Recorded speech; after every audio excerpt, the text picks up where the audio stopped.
Hello everybody and welcome to this week's Community Connection. I'm Jenna Brooks, your local realtor, and today I am with Finan Home Service and I'm with John, the owner here. And I thought this was a great opportunity because not only do they do HVAC, they do electrical and plumbing. So for all you homeowners out there, this is a great resource.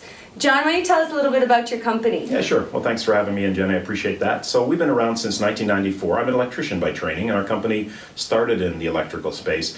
And we quickly realized that homeowners, with busy schedules, were finding it was difficult to get technicians to show up when they wanted, to give them, a summary of findings with options and firm prices before they started, not just in the electrical space, but also in the plumbing and the furnace and air conditioning space. So over the last 25 years, we've added those services. So now we have a full complement of staff that look after basically everything to do with plumbing, electrical, heating, and cooling in your home. Oh, wow. Okay. Yeah.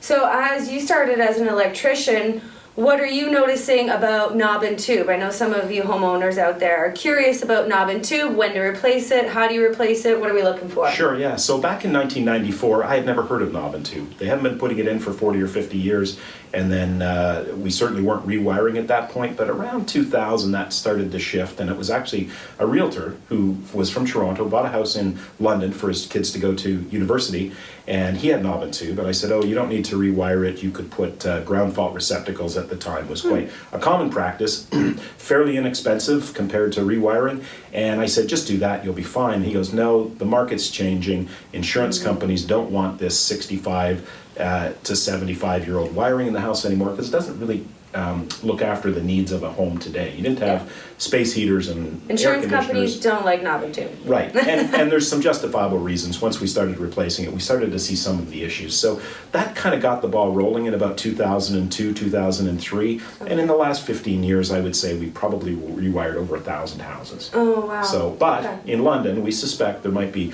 upwards of 8,000 to 10,000 houses that still have some knob and tube wiring. Okay. Right.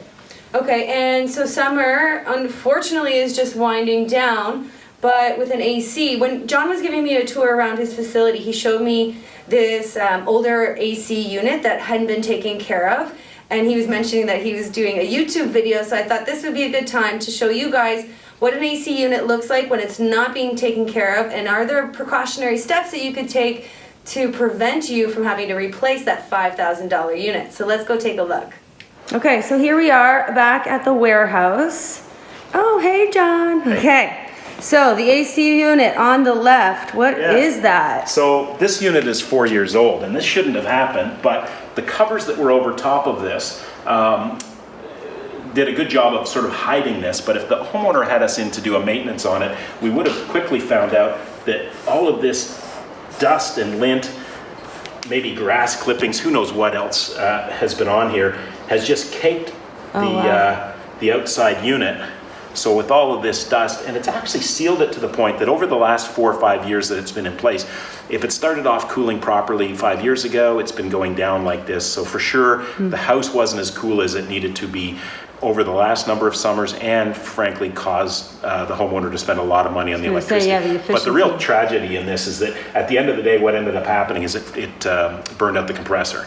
So of course on the hottest day of the year, it's working its tail off to try to keep up, can't do it, overheats, compressor goes, and this unit, sadly, after 4 years, probably could have been repaired, but the cost of repairing it versus the cost of putting in a new one, the homeowner decided that they would much rather start new. But sort of the takeaway from this is have a maintenance done on it. At the very least, try to clean this off yourself. I don't know, Jenna, if you can see this, but here's another air conditioner that's a little bit easier to see, but this is a little bit cleaner, and you want to make sure that the air conditioner outside is as clean as the coil that would be inside the furnace. All right, great, thank you. Sure. There you guys have it. If you have any questions about your AC, about your HVAC, plumbing, or electrical, please don't hesitate. Finan Home Service is on 2nd Street in London. And your phone number? 519-455-0453. Perfect. Thank you so much. This is your Community Connection, and I'm Jenna Brooks, your local realtor.